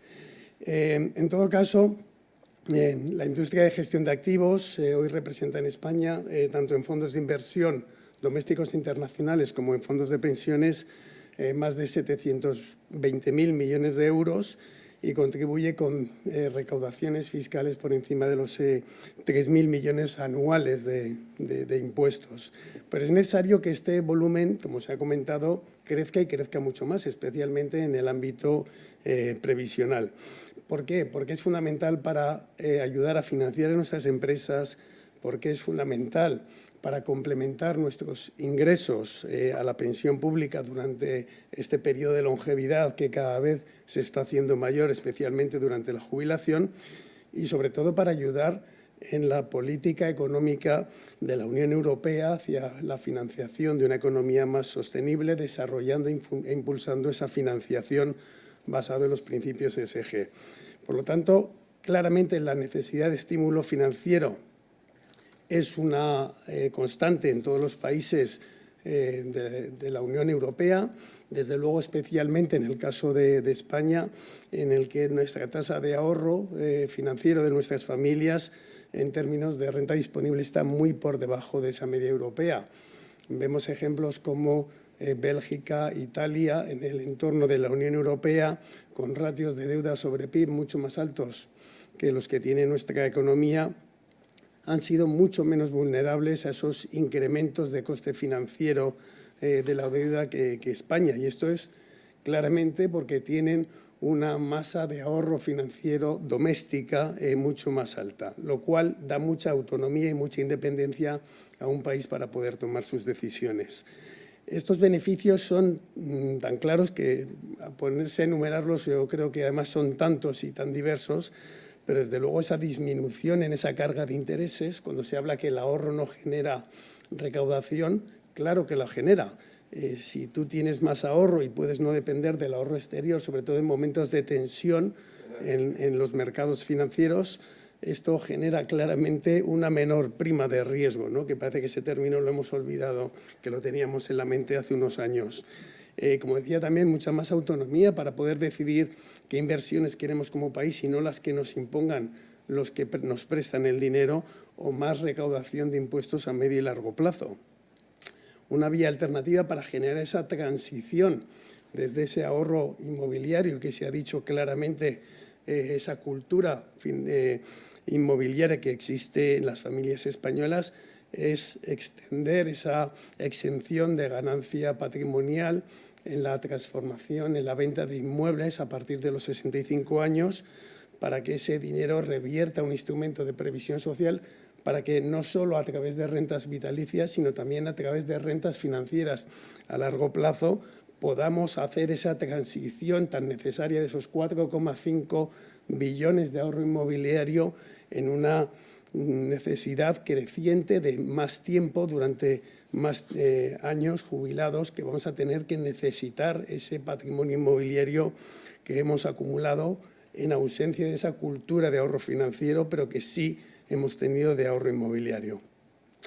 Claramente, en lo que respecta a planes de pensiones, los españoles han sufrido un recorte drástico, injustificado, en esos límites de aportaciones, un 75% menos en el año 21, otro recorte adicional en el año 22 con un acumulado del 81%.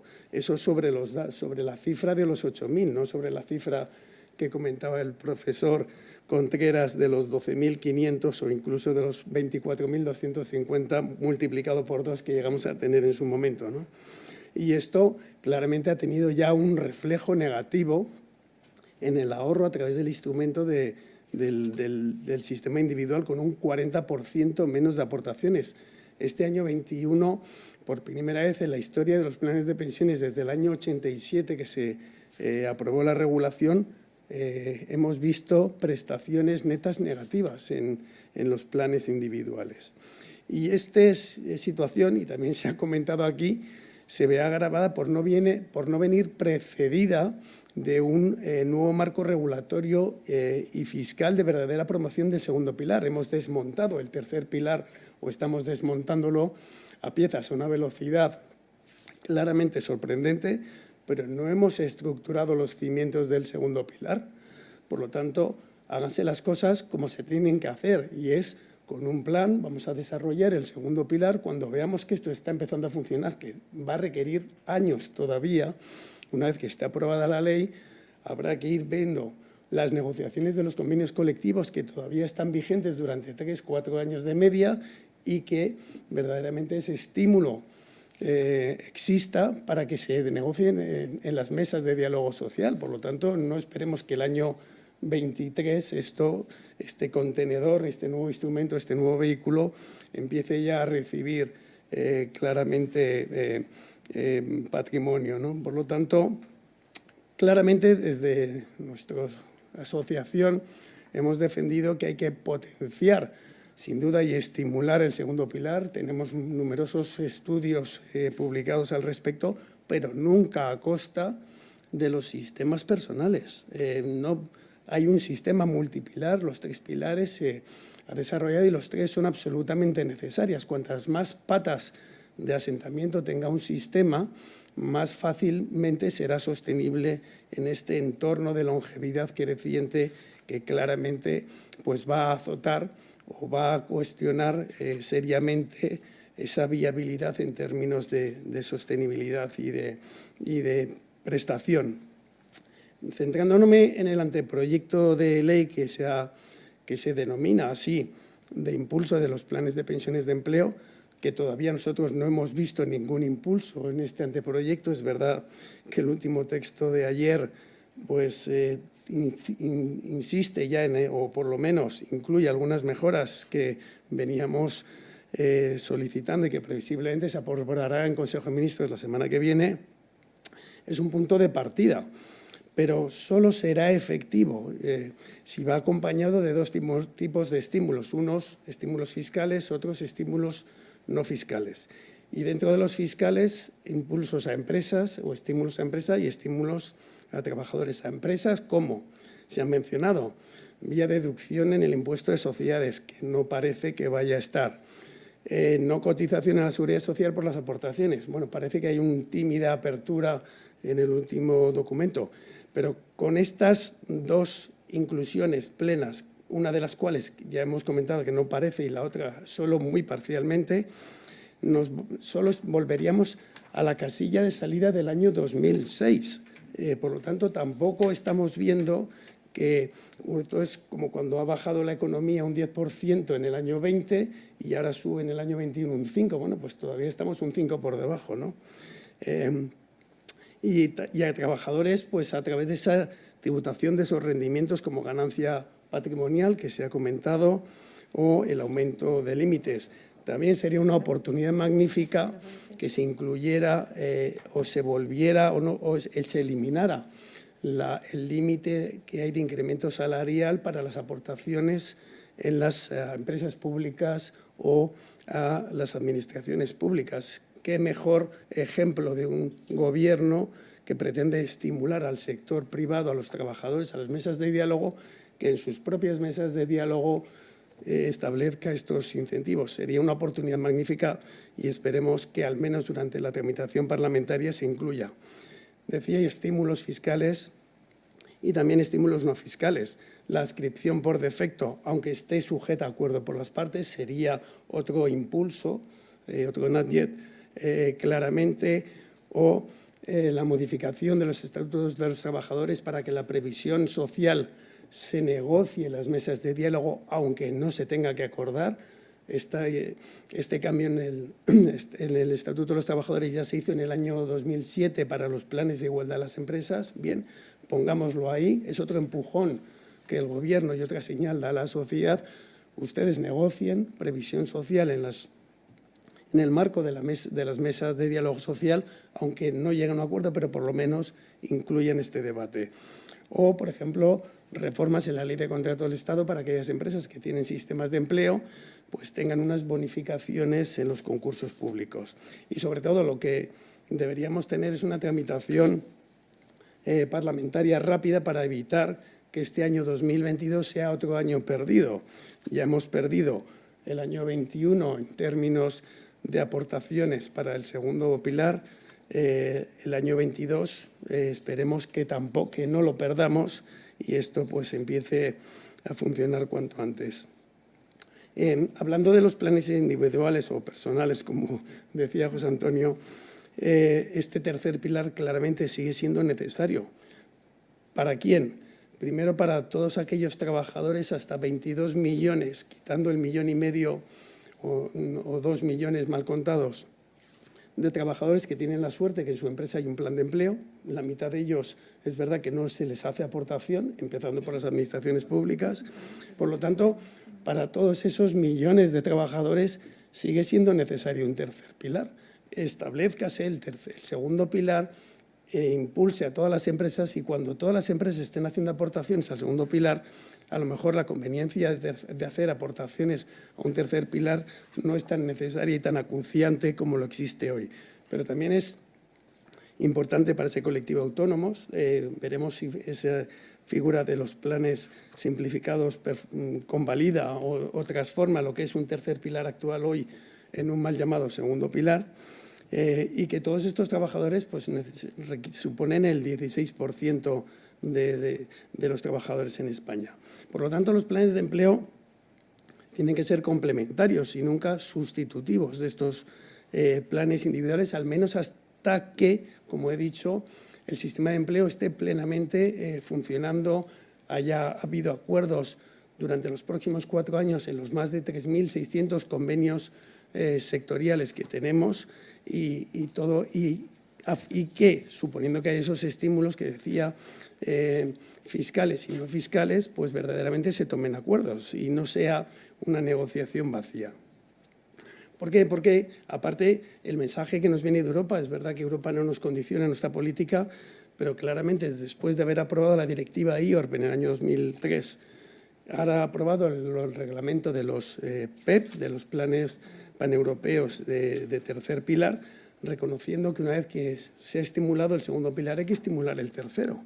Entonces, el empeoramiento sustancial y radical que ha habido en la fiscalidad de los planes individuales en España va en contra de esta regulación, nueva regulación de tercer pilar a nivel europeo, y condena a los PEP a su no desarrollo en España.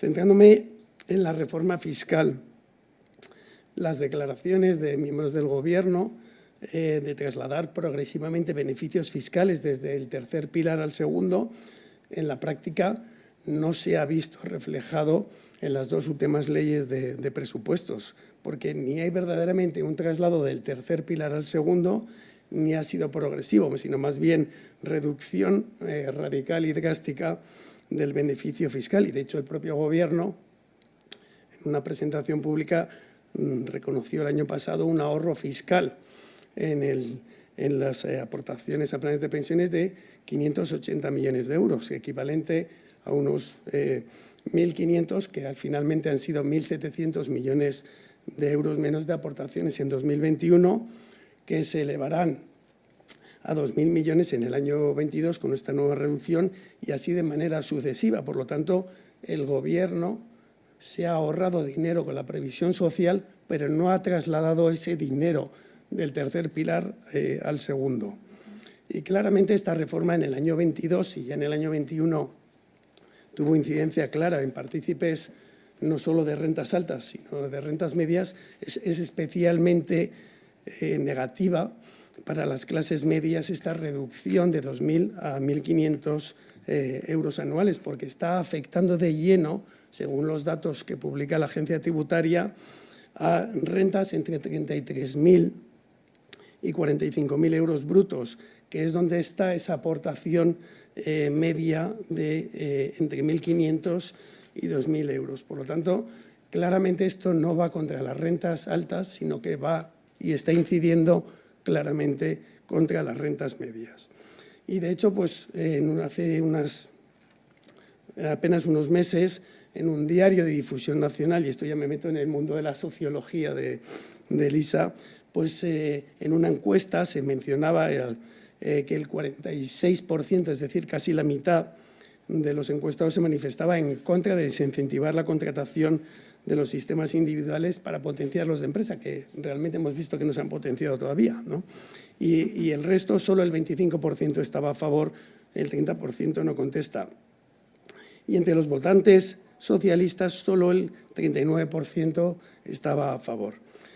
Si se me permite una expresión, hemos entrado en una trampa semántica, donde al decir que se reducían en este año 22 500 euros en el límite del sistema individual para dárselo al sistema de empleo y potenciar así y estimular los sistemas de empleo, claramente esta compensación es inexistente si tenemos en cuenta que la aportación media en el sistema de empleo está en 1.616 euros. Porque si uno hace un poco un cálculo con estos datos, ¿cuánto supone bajar 500 euros en la aportación de los sistemas individuales? Pues supone 300 millones menos de aportaciones. ¿Y cuánto supone en el sistema de empleo aumentar 500 euros al año? Simple y llanamente 0 aportaciones con ese límite medio. Por lo tanto, me reitero en mi expresión de trampa semántica que se nos ha comentado. Como decía, pues, y luego haciendo una evolución entre sistemas individuales y sistemas de empleo, claramente los sistemas de empleo han sido un, digamos, fracaso en su desarrollo. Ha dependido de los interlocutores sociales, no ha dependido de las gestoras ni de sus comercializadores. Los números están ahí, 38.000 millones de euros de patrimonio, muchos de ellos eran transformación de compromisos de pensiones de sistemas internos que tenían las empresas.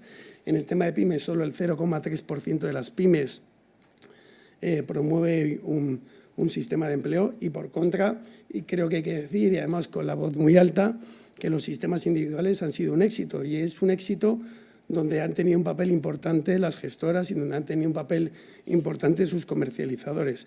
Y ha sido un éxito en volumen de patrimonio y partícipes, casi 90.000 millones, que supone el 70% del patrimonio total de los planes, 7,5 millones de cuentas, y eso a pesar de, y no voy a reiterarme, de los numerosos, más de 10 cambios fiscales que ha habido en los últimos 15 años negativos, tanto en límites en tratamiento de prestaciones como en límites de aportaciones. En segundo lugar, el sistema individual, y creo que hay que reivindicarlo en público, también tiene una valoración muy positiva de los partícipes a este producto. En numerosas encuestas, desde el observatorio, nosotros hemos hecho alguna, se ha mencionado la del BBVA, hay algunas otras, donde el 54% de los encuestados tienen en su cartera de productos un plan de pensiones, o el 83% es el producto financiero con el que se sienten más familiarizado, o la valoración en la rentabilidad obtenida goza de una buena apreciación, más del 60% de partícipes. En tercer lugar, un éxito en las rentabilidades obtenidas, es decir, que esto hay que desmontar mitos y leyendas que uno a veces por verlos repetidos da la impresión que es que se convierten en verdad, pero los datos de rentabilidades netas de gasto en los últimos 26 años están en un 3,6% anual, o en los últimos 15 un 2,7%, o en los últimos 10 un 4,6%. Me da igual los plazos que cojamos. Por lo tanto, 1.000 euros que se invertidos en el año 95 hoy suponen más de 2.500 euros en patrimonio. En tercer lugar, se habla de las diferencias de rentabilidad entre los sistemas de empleo y los sistemas individuales, y eso es porque, eso se dice o se justifica, que eso es porque los costes son menores en los sistemas de empleo, lo cual es verdad, pero sin embargo, en los últimos 10 años hemos visto cómo diferencia entre rentabilidades entre el sistema de empleo y el sistema individual es apenas inexistente, o en algunos momentos o periodos es incluso superior en los sistemas individuales. ¿Y esto por qué? Si los sistemas individuales tienen costes más altos que los sistemas de empleo. A lo mejor es porque antes los sistemas individuales invertían menos en renta variable y ahora invierten más, probablemente.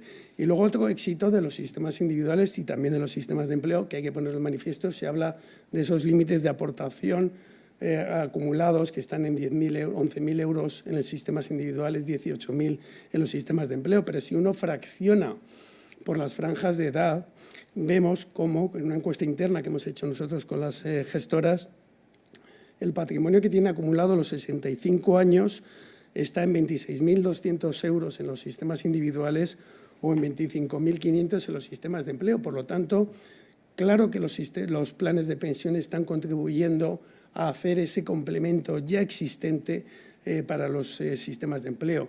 No es que se aporte poco, es que se aporta poco al principio y se aporta más al final. Y con un sistema de ahorro voluntario, con un sistema donde los límites de aportación se han ido reduciendo y la fiscalidad de las prestaciones empeorando, vemos que hoy día, con ese dinero acumulado, supone en torno al 15% de la pensión media actual pública de jubilación. Por lo tanto, sí que ya existe y están cumpliendo ese papel de complemento. En relación a educación financiera, se ha comentado también, claramente una de las herramientas de la educación financiera y de la planificación es tener información sobre cuál va a ser nuestra pensión estimada. Esto lo repetimos muchas veces, pero ya han pasado 11 años, 11 desde el 2011, y valga la redundancia, en que se aprobó una modificación que exigía a la Seguridad Social remitir información sobre nuestra pensión estimada pública, y 11 años después, estando en vigor esa norma, porque hay otras normas o que se han congelado o bien se han derogado, pero esa sigue en vigor.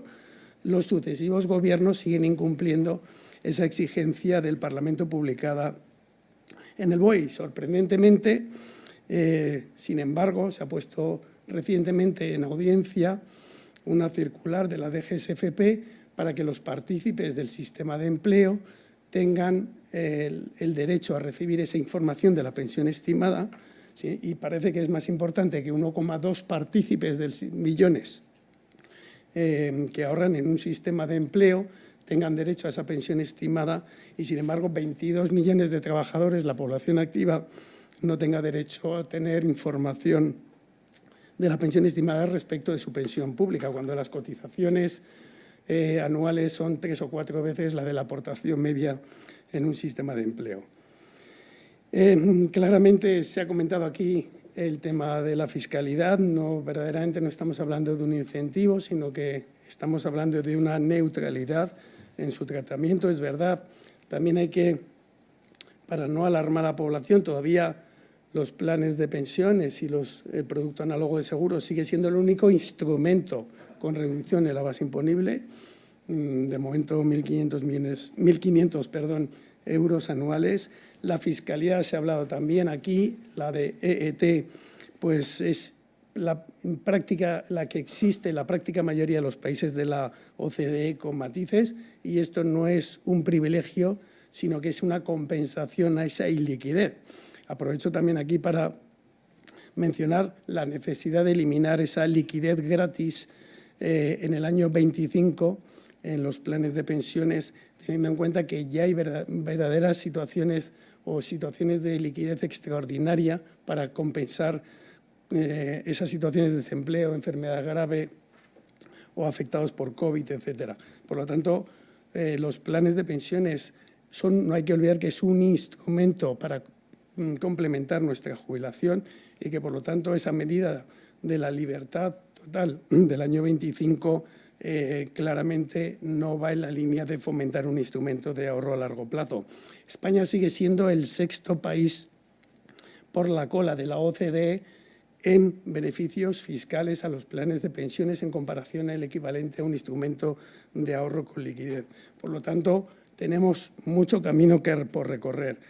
Se habla de la regresividad de las aportaciones, ya lo hemos dicho, se ha comentado aquí también el informe de la AIREF, donde esos 1.600 millones se transforman en tan solo 450, hoy seguramente cero, con esta bajada drástica de las aportaciones. Y termino con una serie de reflexiones finales. Una respecto he hablado de las rentabilidades, que no son bajas, y quiero hablar de las comisiones, que tampoco son altas. La comisión actual en los sistemas individuales está en el 1,04%, comisión de gestión. Son datos que publica la DGSFP. Esta comisión de gestión no solo incluye la gestión, sino también la administración y la comercialización. Si uno dice, bueno, esto es caro o barato, ¿comparado con qué? El único producto de referencia de ahorro para la jubilación que tenemos es el PEP europeo, donde en el PEP por defecto, reglamento comunitario aprobado que va a entrar en vigor ahora ya en marzo, con las normas de desarrollo técnico, está en el 1%, 1 versus 1,04, y esto es solo para el PEP por defecto porque los otros no tienen límite de comisión. Y luego, pues también, aparte de la labor que han estado haciendo los planes de pensiones en su apoyo a las familias en situaciones de crisis, en los últimos 10 años los planes de pensiones han pagado 3.800 millones de euros a casi 700.000 hogares por desempleo o enfermedad grave. Cada año los planes de pensiones pagan jubilaciones a 400.000 familias con una media de en torno a los 4.300 millones de euros de prestaciones. Apoyo en situaciones difíciles con la pandemia. 50.000 familias se han podido beneficiar de esa liquidez extraordinaria. Apoyo a las empresas, 46.000 millones de euros, en torno al 40% del patrimonio de los planes de pensiones se está invirtiendo en compañías españolas. Por lo tanto, esta es una de las muestras de cómo estos sistemas de ahorro benefician al país. Somos pioneros en sostenibilidad. De hecho, casi 60.000 millones de euros de planes de pensiones se están invirtiendo en empresas comprometidas con sostenibilidad y con buen gobierno. Y finalizo ya destacando pues, los retos de la transformación urgente que tiene nuestra economía serían mucho más fácilmente alcanzables si disponemos de una fuerte masa de ahorro financiero doméstico orientada a largo plazo y, por lo tanto, no sujeta a liquidez, que, junto con proveer unas pensiones adecuadas, pero también sostenibles, ayuda a financiar una economía descarbonizada bajo criterios socialmente responsables. Reitero mi agradecimiento al profesor Contreras por su magnífico trabajo y a la Fundación de Estudios Financieros por la oportunidad y la iniciativa para poner encima de la mesa y debatir un tema de tanta trascendencia para nuestra sociedad, que a veces es verdad que está huérfana de estos debates. Muchas gracias.